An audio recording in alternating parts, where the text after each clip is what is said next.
baker's man, yup. You can check what I'm sprinkling. Bachelor's degree, he's a pastry chef. Left hand's in the mitten, right hand checks the minutes. Next thing it's in the box.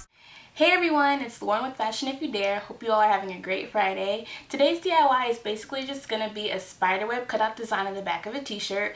If you have a t-shirt that you really like and you just want to add a little something to it, this is a really cool DIY. Or if you have just a boring old t-shirt in your closet that you can't figure out anything to do with, this is also a really cool DIY to add a little bit of character to that shirt. So if you want to learn how to do this, stay tuned. Alright, so what you're going to need for this tutorial is going to be a t-shirt. If you just want to go and grab one out of your closet, that's fine. If you want to go somewhere and find some really cheap t-shirts that are also kind of vintagey and unique looking, you can actually go to Goodwill or Salvation Army. That's where I got this one. This just kind of vintagey looking Batman one. So those are really two great places you can go and find some t-shirts that'll look really cool and cut.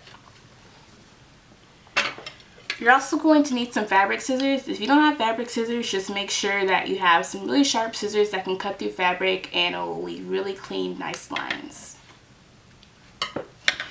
You're also going to need a spiderweb template. If you just go to Google and type in spiderwebs, you can find many templates that you can choose from.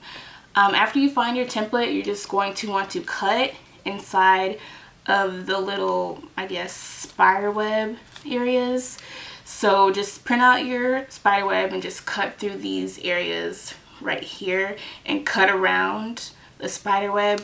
Ideally, if you can find a way, like through Photoshop or something, to enlarge the spiderweb so that it'll fit wholly onto the back of your shirt, that'll make things a little bit easier. I didn't have anything to where I could make the spiderweb bigger, so I just printed it out on standard copy paper and put it onto the back of my shirt.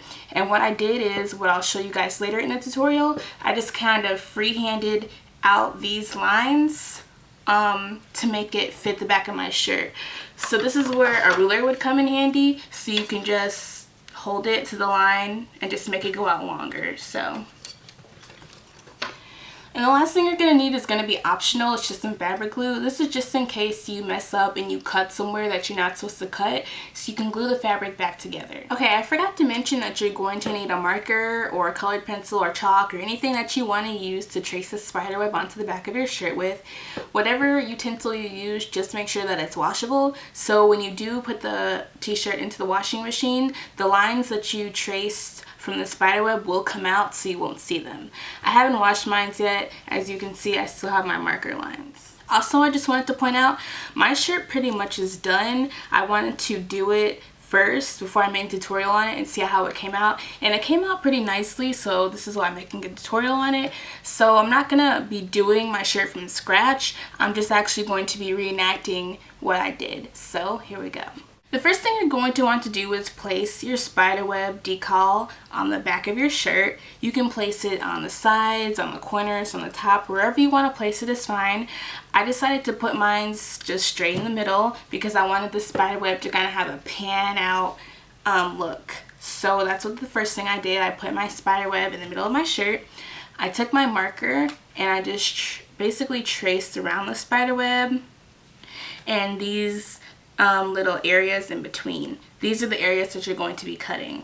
This is as big as I can make it at my house. So what I did was I got my ruler and I just basically traced outward the lines of the spiderweb. So this is what, if you want to make it like mine, bigger, this is what you're going to do. If you can't make it larger through Photoshop or anything, or if you just want to have just a little kind of baby spider web, you can just stop here and start cutting. After you get done tracing out the lines, you're going to take your marker and make these kind of big, kind of like fat U kind of lines, just like this. And this is where you're going to be cutting. So you can just freehand these lines right here. It's really easy, nothing too complicated.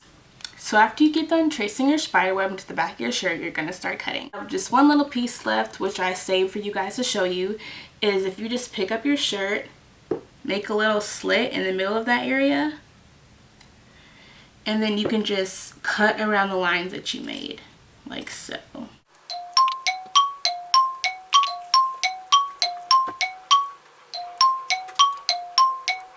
So I finished my lasso inside of my spiderweb. This is how it looks. what I'm sprinkling. Bachelor's degree, he's a pastry chef. Left hand's in the mitten, right hand checks the minutes. Next thing it's in the box, got it hot and it's sizzling. Cool kids in it, then that botch gets jiggling. Getting it, juking it, working it, jitting it. Homegirl said she ain't snapping or clicking shit. Told her she could rock or get busy like Mikey is. You can't put us in the box like my Nikes. Me and Mikey fly fishing, catch your ass if you bite and grill you in, dry you out. Cornmeal, you'll get you frying when we drop you in the pan. You can